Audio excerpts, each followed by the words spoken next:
Football hot takes, the lowest opinions coming from your neighbor's favorite basement dweller. Like Jimmy High Roller would say, it is a necessary evil of the sports world. Thanks Jimmy for the inspiration, and let's get to the world's worst football takes. First, coming from everyone's favorite Twitter best friend or headache, United Trey. Trey is known to be an interesting case study into football Twitter, yet most of us know to disregard him completely. Somehow though, the second he tweets something, even the most unserious troll has to cringe at the disgusting words being fed to his brain. And for many, the same thing would happen in 2021. Ellis Burner would post saying that they would hope Man United matched Bayern Munich in the group stage. And I mean, wanting to challenge one of the best clubs in the world isn't bad. What is bad, however, is how Trey would reply to this tweet. They wouldn't even be able to handle us on the break. Pogba, Bruno, Rashford, and Sancho, we'd beat them. Wait, this is the United that would finish 6th, and this is with the arrival of the second best player of all time, Ronaldo. Man United will only advance through the group stage thanks to the very same guy they pushed out of the club, eventually losing to a team in the round of 16 which would rather have their star player play center back to hold the 1-0 lead in the 5th minute. And if Trey's tweet wasn't enough, Ellis replies back with this, beating them by a scary margin, forcing Neuer, potentially the best keeper of all time, into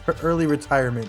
Yeah, right. One of the best, if not the best thing about football is the unpredictability. While leagues and league cups have really good matchups with crazy outcomes, it's easy to see that where this unpredictability shines the best is the Champions League. Starting from the very first game of the group stage all the way to the knockout rounds. Every goal is important. A draw could mean you're out of the competition entirely despite not even technically losing. I mean, even penalty shootouts don't count as a loss to the team, but it does eliminate you from the competition. So this take is outrageous. I mean, calling football not a real sport is ridiculous enough. This is a sport that generates way more viewers than any other American sport. I believe this is coming from someone who thinks the reason why America hasn't adopted football is solely because there isn't a winner. And from one American opinion to another, this guy thinks the World Cup needs to be every year to be taken seriously. And while some of us may not be against the World Cup every year, I know everyone would probably agree that an every year World Cup would ruin it. The World Cup coming every 4 years is a perfect balance. While yes, some all-time greats have never won it because of this, that's exactly what gives it the value that it has. If Messi had a chance to win it every single year with Argentina, would him winning in 2022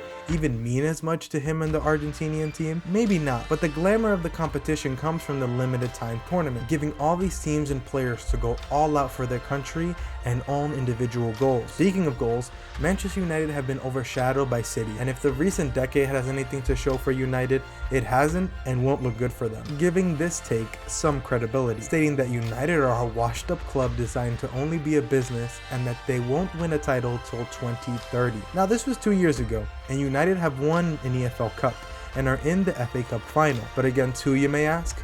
Well, that's Man City. Unless something crazy happens, United will only have an EFL Cup to show for them for the last 2 years. While I might not agree with them being trophyless till 2030, it does show how poorly they've been run for such a long time. While Man United's manager Ten Hag hasn't been perfect, Sean Dyche on the other hand has done a terrific job for Everton after their point deduction. Sean as a whole has done a great job in the Premier League with a very limited team, even finishing 7th in the 2017-18 season with Burnley. But to say he would be a top manager in a top club if he was German is ridiculous. Maybe this is just me, but Sean seems the type of manager that only prides himself in really carrying a weaker side through a tough league. I only say this because a lot goes into being a top coach, and sometimes some luck even has to go into it. A few bad results when your luck isn't in your way, and the club higher-ups are more than welcome to split ways with you. Sean is in the luxury of being an underdog in most cases. This is not to discredit him in any sort of way. I mean, he's been in the Premier League for over a decade. He should be considered a top coach anyways. The Premier League has shown to be very tough and difficult to adjust. Only truly capable managers can handle that pressure. Pressure is expected, especially with the players. Players are expected to have a role, but at times almost free roam to allow for some more creativity, which is why I disagree with this take. Midfielders that only pass backwards and sideways are vital. While the statement is true, I don't agree that the sole reason they're doing good for their team is because of the passing. I mean, if a team just needed players who could just have the purpose of passing the ball, Jonjo Shelvey would be in Manchester City right now. Players need a certain amount of flair when it comes to their play. Other Otherwise, a play would never develop into anything, and the team would be passing for the sake of passing. This Reddit user also had this to put: rich owners are ruining football, which goes into our next take about changing the way teams are able to spend their money. Comparing it to the NBA salary cap, which was introduced to balance out the competition, financial fair play doesn't seem to come to effect much, and doesn't seem anywhere near as strict as other rules. This isn't to disregard how unforgiving it is, like what happened to Everton this year. It seems as long as you have a rich owner though, or owners, you are able to get away with a lot more than an average or below average club. The depth and quality in teams have definitely shown throughout the years. Almost every Madrid and Man City side from the last couple years could field their bench and still be on the race for every single title. The depth and quality, because of the rich owners and how they manage their money, has become almost just as important as the 11 players on the pitch.